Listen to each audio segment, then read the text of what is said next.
नमस्कार, खबर उत्तराखंड में आप सभी का स्वागत है। मैं हूं आपके साथ यशु शुक्ला। रुक करेंगे खबरों का, लेकिन उससे पहले आपको बता दें कि नेताजी सुभाष चंद्र बोस जी की आज जयंती है। इसी उपलक्ष्य में हरियाणा के मुख्यमंत्री मनोहर लाल क्या कुछ कहना, सुन लेते हैं। उसके ऊपर विश्वास होना चाहिए। हाँ, ये जो व्यक्ति कहेंगे हम इसके पीछे लगेंगे।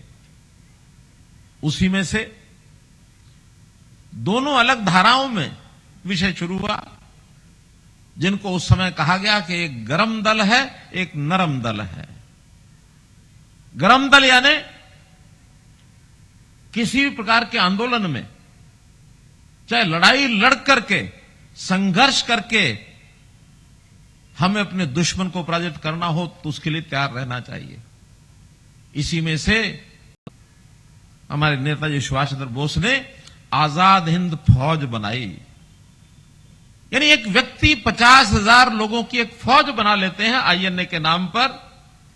कोई देश, कोई सरकार तो बना लेता है।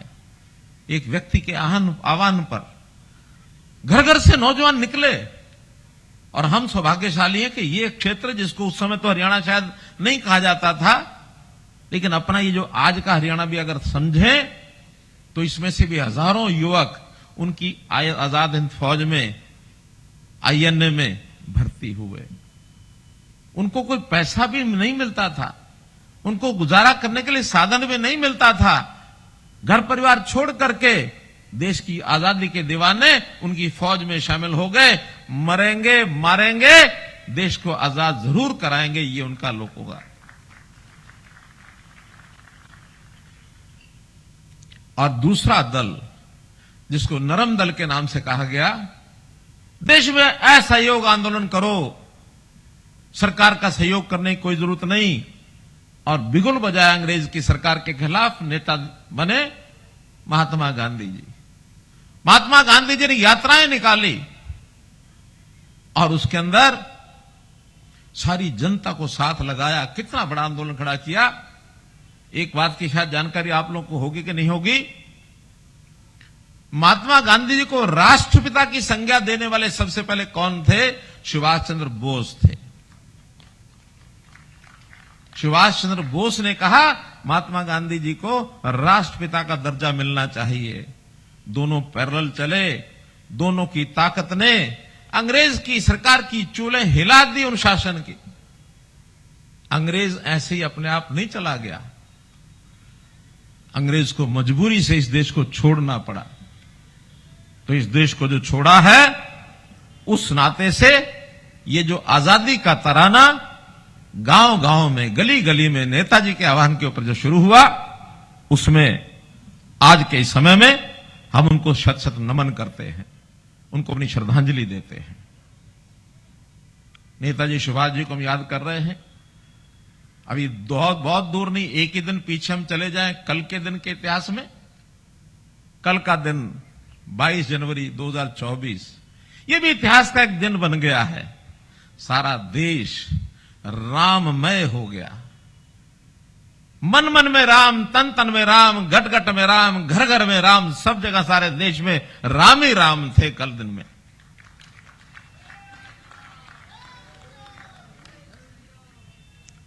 रामचंद्र जी त्रेता युग में हुए, हजारों साल पहले की बात है।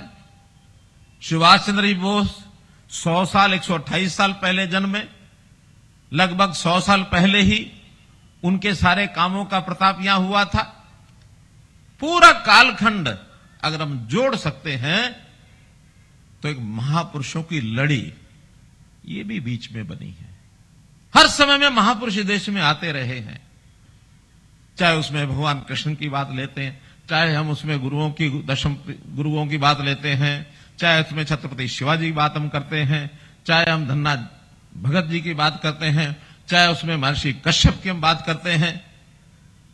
कितने ही ऐसे महापुरुषों का नाम ले सकते हैं। गुरु रविदास जी बात हम करते हैं, महर्षि वाल्मीकि जी बात करते हैं, हम उसमें भक्त कबीर की बात करते हैं। संतों की माला भरी हुई है इस देश की। इन सब संतों ने भगवान कृष्ण से लेकर के और आज के ये महापुरुष तक, अगर हम एक सूत्र में सारा बात पिरोते हैं, तो ये सब लोगों ने इस समाज को जागृत करने के लिए, समाज में संस्कार पैदा करने के लिए, कर्तव्य जगाने के लिए भगवान कृष्ण ने गीता का संदेश दिया अपनी हरियाणा की धरती कुरुक्षेत्र पर ही।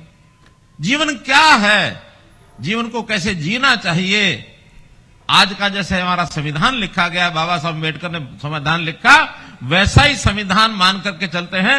गीता भी हमारे जीवन जीने का एक संविधान है। क्या ठीक है क्या गलत है ये हमको बताया गया। तो हम लोगों को शासन के नाते, ठीक कह रहे हैं रामनाथ शर्मा जी, कि लोग क्या समझते हैं सरकार का मतलब होता है गली बनाना, सड़क बनाना, स्कूल बनाना, कॉलेज बनाना, अस्पताल बनाना, और हमारे जो व्यक्तिगत काम करना, सरकारों का काम ये है, निश्चित रूप से है। और हम भरपूर तन मन के पूरे सहयोग से, आपके सहयोग से सब काम कर रहे हैं, उसमें पीछे नहीं है। लेकिन एक बहुत बड़ी एक त्रासदी, एक पीड़ादायक पाठ यह भी है कि पहले की सरकारों ने कभी ये नहीं सोचा विचार किया कि अपने देश के समाज के लोगों को यदि दिशा उसकी ठीक करनी है, संस्कारित करना है, शिक्षित करना है, उनको कुछ ना कुछ उनका स्तर ऊंचा उठाना है, तो इन बाकी चीजों पर भी ध्यान देना चाहिए। ये 10 साल पहले तक किसी ने ध्यान नहीं दिया। मैं आभारी हूं, धन्यवादी हूं नरेंद्र मोदी जी की उस कार्य पद्धति का, जिन्होंने इन चीजों को उस समय ध्यान किया। और हरियाणा में भी आपके आशीर्वाद से जब से ये सरकार बनी है, हमने पिछले 3.5 साल में वो सारे काम किए हैं कि समाज में एक शुद्धता आनी चाहिए।